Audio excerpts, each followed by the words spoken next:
Hello, welcome to a new creature tutorial. This tutorial is about how to create automatically looping animations in creature. I get asked this question quite often, and the documentation is of course online, but some people prefer a full-on video tutorial, and because I've added more new looping options actually for creature, I thought I'll do a video tutorial for you guys. So I hope you enjoy this tutorial. Now we're going to start by using the dragon sample animation. You can download this from the samples page. We are going to try to make this animation loop, have a seamless loop. And as you can see in the default or idle animation, it doesn't loop, right? So I've purposely set the animation to start at frame 684, and you can see when it snaps back to frame 0, there's a snap, right? So it's all really cool with all the motors and dynamic motion, but it doesn't loop. So how do we make it loop? Well, in creature, it's actually quite simple. You move your mouse over to the Make Animation Loop button, you click on it, and you have three options. I'm going to go through each of them and tell you the pros and cons of each, and you can pick between them. Okay, so before I continue, I just want to say that if you're using a lot of dynamic motors, the physics motors in particular, changing the frame ranges does not, I want to re-emphasize, does not actually allow you for looping. That's because physics motors require the full frame range to be able to perform their function. So if you were to change the frame range, you probably will get, the result will just look maybe the same. It wouldn't cause anything bad to happen, but you wouldn't have a looping animation. So the way to make animation loop in creature is to actually use the make animation loop functionality, and what it does is you have three different options. I'll go through them. The first one is it will actually convert the entire animation into FK, so it convert all your motors back into FK or keyframe motors, and it will also automatically make it loop.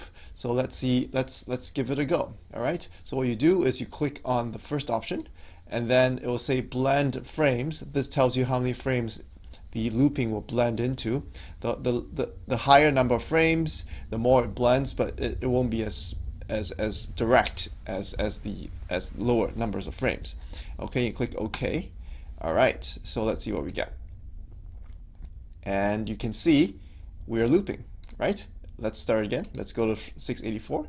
There's a seamless transition, as you can tell, from 684 all the way snapping back to 0. It basically blends in, and hence the word blend frames, right? So you can increase the number of blend frames and you'll get a smoother result, but also a different transition. It won't snap back as smoothly.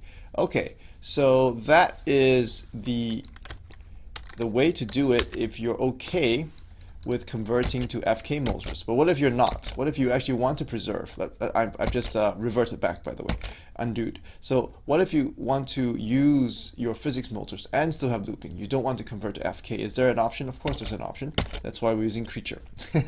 Okay, so the next option in the list is automatic loop inference, and this is the easiest. So what this does is that it changes the export frame range of your animation. Now, remember I just said before that changing the actual frame range of your animation doesn't help anything. Well, it doesn't, but changing the export frame range does, because that's the actual frame range that's exported out to your game engine, and that we can trim it however we want to make it loop.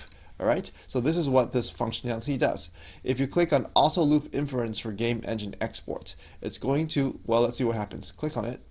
It's going to infer that the best looping frame range is from 178 to 781, and it's going to set this frame range for your game engine export. So this is the export frame range, okay? So this is by far the easiest option. You just click on that and you click yes, and it says the game engine export frame range was set for this clip. Now, if you play the animation, you'll be wondering, well, nothing's changed. It's not looping. Well, don't worry. It's not looping in your editing mode. But when we go to our export in game engine exports, let's see what we get. Okay, so here you go. So this is our dragon. And as you can see, it is looping perfectly.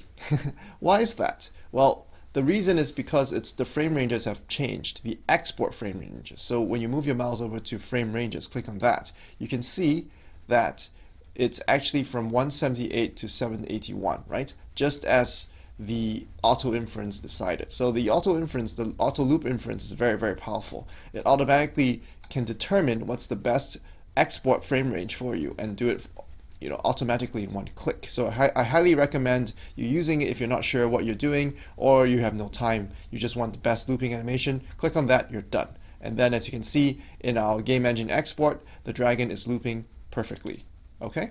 All right, so that's basically the second option, auto loop inference. The third option is for advanced users, and if you actually want to see a preview of how it loops, use that one. So let's take a look at what this does. So you're presented with a graph. Don't worry, it's not that complicated. So this graph basically shows you the differences between the current frame, frame 0, and the other frame. So that you can see how you see the spikes in the curves and the values in the curves. So the whole point is to get this point down to 0. That means there's no difference between that frame in the animation and your current frame, which means it'll loop. Right, so in this case, you can see at frame 0, of course, there's no difference because we're starting up. And then as the dragon starts moving, you see huge differences, huge spikes in the animation. Okay, so that's the differences. So what do you do with animation loop analysis? Well, first of all, you can move your mouse and try to just find some random frame to start off with, because probably you don't want to start looping from the first frame because it's too hard to tell difference. So now you can see this graph is spiking and actually dips close to 0, and those dips that are close to 0 are where our looping animation actually is. So then you just set the ending frame. You can manually set it like so, like this, or you can just set it somewhere around here and you say snap to closest, and then it'll basically snap to the closest lowest difference in the curve in this graph, right? So again, I can just randomly move my mouse here and click snap to closest. You see it snaps here. Okay, so this is the lowest point in the graph compared to the original, and so this should be our looping frame range. And then you can click test, and we can see how it looks like. You can see that it's actually looping perfectly. There's no jumps, no gaps. It's perfect with the physics filters, right? So that's fantastic. That's exactly what you want. Okay, so you stop it, and if you're happy with it, same thing here. You click set frame range, and it'll say I found the best looping frame range. You found it. Well, really, 72 to 374. Do you want to set it? Click yes, and then it's set, and you can dismiss this dialog. And now we go back to game engines, and let's take a look. And here is our dragon. So again, a perfectly looping animated dragon in the idle pose, right? No jumps, nothing, just perfectly looping. And because we set the frame ranges from the animation loop analysis, you can see it's set from 72 to 374, correct? So that's basically what it does. And that's it. That's all it is to a perfectly looping animation in Creature. It's actually really simple. So you have, again, 3 options. I want to repeat myself. The first one is to convert everything to FK. It'll do it automatically for you. You set the blend ranges if you're okay with that. If you want to keep your current procedural or physics motors, then you have 2 options. The second option I recommend if you have no time or just a beginner just starting out, just click this. Creature will take care of everything for you. If you want more control, if you want to control the actual range of the looping animation, you want to find more interesting bits of it, use the animation loop analysis.